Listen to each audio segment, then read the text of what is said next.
Before I open the public hearing, as is our custom, we allow the party who opposes the recommendation to speak first. In this case, that would be people who oppose prohibiting handguns in certain parts of it. These are the people who speak first. We ask that those people try to frame their comments within the context of a 15-minute framework.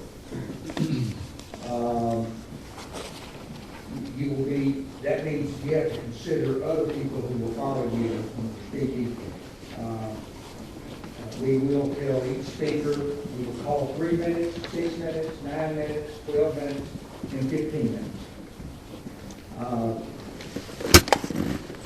Each person here will have an opportunity to say what they need to say, do what they must say, or to otherwise express their feelings about this ordinance. Again, we're going to start with people who are opposed to prohibiting handguns in certain areas. We ask for no cheering, no jeering. You will have an opportunity to express your opinion in a manner that is very consistent with the way we conduct Hickory business here every time we have a meeting. With that, I will declare the public hearing after 15 minutes for those who oppose. Then we will allow 15 minutes for those who are in favor of the ordinance. Then we allow 5 minutes of rebuttal and 5 minutes of survey. Again, recording the time as it lapses, asking you to be considerate of other people who want to speak, but always mindful that every person here is going that he wishes is going to have a chance to express their viewpoint.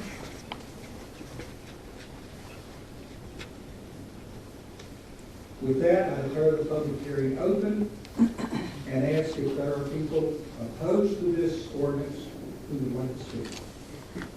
Yes, sir. We ask each person to state their name and address when they get to speak. Mr. Mayor, members of council, my name is Bob Meek. I live at 4225 Second Street Northeast in Hickory. I come before you tonight as the president of the Catawba Valley Wildlife Club. The board of directors and officers met last night and passed a resolution I would like to read and then present. The officers and board of directors of the Catawba Valley Wildlife Club had met at session on December 5th, 2011 and passed the following resolution. Whereas the Hickory City Council meeting on December 6th will decide on the provisions of North Carolina Statute 14 as revised by House Bill 650 as to whether to restrict the rights of citizens of Hickory who legally hold concealed carry permits from exercising their rights of carry in certain areas owned by or under the control of the City of Hickory.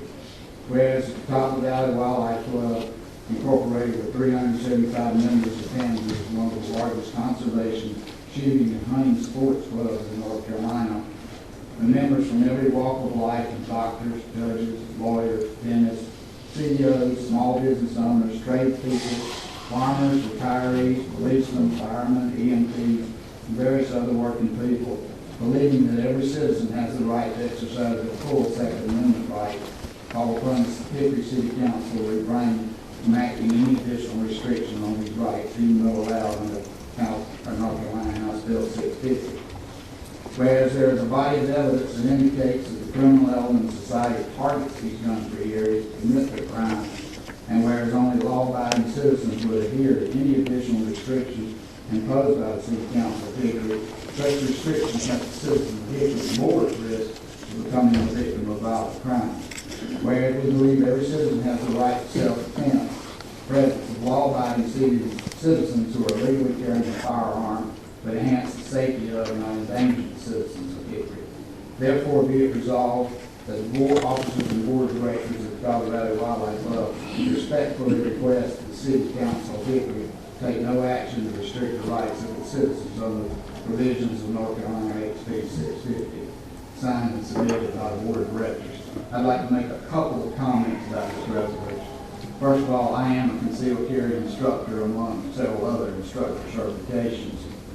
We value concealed carry permit so highly at the club, it's one of our requirements of membership. And we value it for 4 reasons. First of all, the people that have one have taken training in the law, both of use of deadly force and concealed carry. They've demonstrated proficiency with a firearm under state law, and they have had a criminal background check performed by the sheriff of their county, normally against the FBI database. And fourthly, in the 16 years that this law has been in effect, with approximately 399,000 permits issued in North Carolina, slightly more than 0.3% have been revoked for any reason, thereby demonstrating the responsibility of the folks that have these concealed carries. Thank you, Mr. Mayor. I have a copy for you and also for the club. Thank you, Mr. B. Second person signed up is Nancy D. 4225 Second Street Northeast, Hickory 28601. Thank you, Mr. Mayor, council members. When I moved to Hickory, I never dreamed I would be standing before you, asking you not to take away my rights. I'm a student in history, even have a degree in it. One of the things I've studied over the years is citizens' rights. What happens when citizens have rights, and what happens when those rights are taken away. I am passionate about my rights. One of my rights that I hold dear is the right to defend myself. As women, we are taught different ways to keep from becoming a victim, while confidently carry our pocketbooks tucked under our arms, take self-defense courses, study martial arts, and yes, at times, carry a firearm. Yes, I'm a concealed carry permit holder. To have this permit, holders have to go through significant classroom training, show proficiency on a firearms range, undergo an FBI background check, a sheriff's background check, have no criminal record, and continue to have a clean criminal record. Unlike driving where some alcohol is even allowed while you're driving, we can have no alcohol in our bodies when we carry a firearm. 0. We are the very people you wanted in parks. By passing this ordinance, you will be telling criminals they have a free zone in which they will meet with minimal resistance. We have a very fine police force, of which I have the utmost respect, but they can't be everywhere. Police are usually called after a crime has been committed. What are women to do in the meantime? Are you going to post more officers in the parks? Going to raise my taxes? Going to hire more police? A rising crime rate really doesn't look very good for economic development. A vote for this ordinance is to deny law-abiding citizens their rights and enable criminals. Thank you, Mrs. B. Mr. J. Adams, 322 3rd Avenue Northeast. That's correct.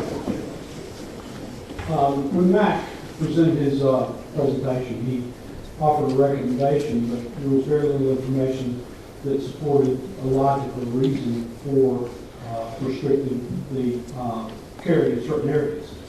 He simply offered the proposal that was voted on. So I'd offer you this. Concealed carry, in 1987, there were 8 states that had concealed carry law provisions. Today, there are 49 states that have provisions for concealed carry. Because it's been a tremendous success. In 1997, Professor John Lott at the University of Chicago, an economist, wrote this book. And it's heavy on statistics, but basically, this book offers a lot of evidence to support how concealed carry would reduce crime.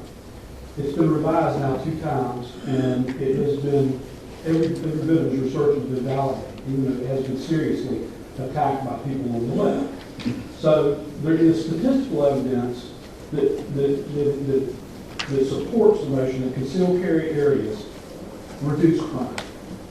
And the slogan that an area that prohibits concealed carry is a gun-free crime zone has actually held up. Now, you may choose to frame this discussion in terms of the possibility of an accidental discharge doing harm to a bystander, or perhaps a weapon falling into the hands of a youngster. Such mental images are compelling. However, other images should also be considered. How about a child being abducted, or a rape in progress, or gang activity? I believe there are many instances of abduction and rape that are factual, but there are no statistically relevant reports of misuse of weapons by concealed license holders. So the decision about concealed carry is one of public safety. The statistics strongly support the fact that concealed carry suppresses crime.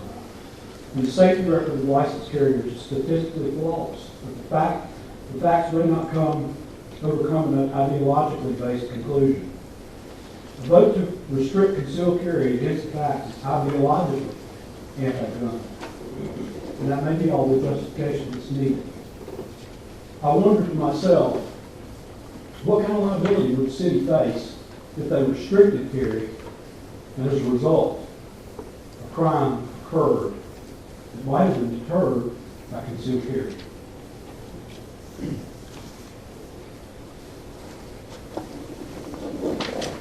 We're good on time.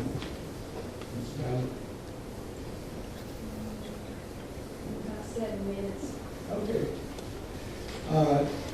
Next, Mr. George Blackwell III, 750 32nd Avenue Drive, Northwest. Mr. Mayor, I yield my time. Is there anyone else who would like to speak against this proposal? Sir, I would.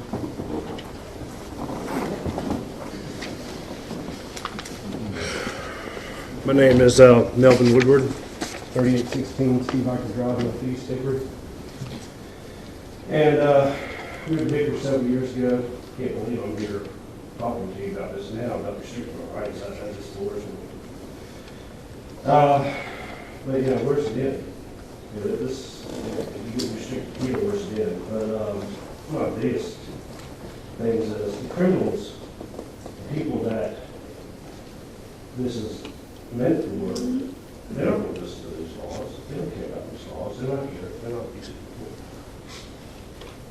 It means nothing to them. So you're about taking my ability to defend myself away.